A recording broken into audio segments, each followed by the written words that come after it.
Putin bad news. As Ukraine gains ground, Russia loses 55 tanks in just 1 week.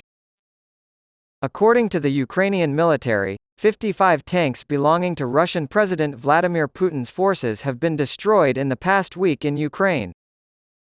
Ukraine's military's general staff updated its Facebook page daily with information about Russian casualties. On Tuesday, it reported that Russia had lost 4,174 tanks since Putin began the war on February 24, 2022. Since July 18, 55 tanks have been lost, with 12 of the losses occurring within the past 24 hours.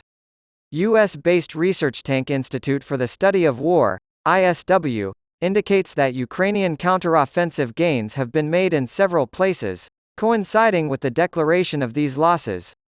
Newsweek was unable to independently verify Kyiv's numbers, which include destroyed, damaged, and seized tanks. Putin told a group of military bloggers on June 13 that Russia had lost 54 tanks in Ukraine, a number rarely mentioned by the Kremlin. According to the Associated Press's reporting, an unnamed U.S. official said that Russian President Vladimir Putin's statements were not accurate. Ukraine claims that Russia has lost 243,220 servicemen since the start of the war, including 4,120 in the past week alone. Military gains were recorded by Ukraine on the southern flank of Bakhmut and in areas of both the western and eastern Zaporizhia district, according to an assessment of the conflict written by the ISW on Monday.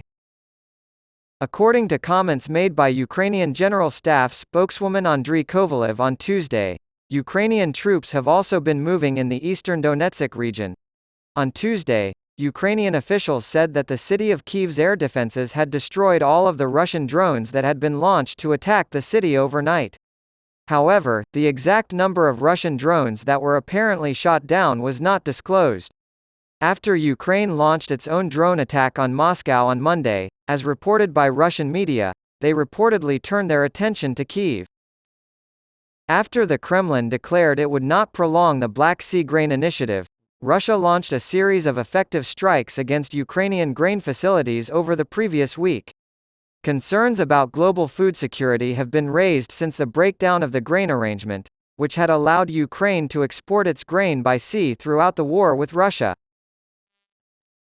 For more information, Newsweek emailed the Russian Ministry of Foreign Affairs. Each side has lost a disproportionately high number of soldiers and pieces of military hardware due to the war. According to a recent assessment by Dutch open-source outlet Oryx, Russia has lost 2,164 tanks while Ukraine has lost 587. Experts have noted that Oryx's numbers likely only represent the bare minimum, as they only include visually confirmed losses. More than 40 African heads of state and government, including Mnangagwa, are expected in Russia today for the second Russia-Africa Economic and Humanitarian Forum, which aims to strengthen collaboration, strengthen multilateralism, and address global concerns. A new international order based on multilateralism as opposed to unilateralism is on the horizon, and this year's forum, which is being hosted under the theme, for peace, security and development, comes at the perfect time. It also occurs as more countries seek membership in the BRICS group of nations, of which Russia is a part, and turn their backs on the sole usage of the U.S. currency. Zimbabwe's ambassador to Russia, Mr. Ambrose Mutinery, said in an interview that President Mnangagwa is welcome to visit Russia. The former Soviet Union, now known as the Federation of Russia, has had very friendly relations with African liberation movements, Zimbabwe in particular, he stated. The forum lays out plans for win-win economic, scientific, and humanitarian collaboration between Africa and Russia, which is in line with President Mnangagwa's goal of modernizing and industrializing the Zimbabwean economy to the point that it would be in the upper middle class by 2030. We anticipate that the economic collaboration will mirror the political relationship. According to AMB Mutinery, there are several Russian companies already in Zimbabwe, and there are many more willing to come. More than 40 African heads of state and government, including President Mnangagwa, are expected in Russia today for the second Russia-Africa Economic and Humanitarian Forum.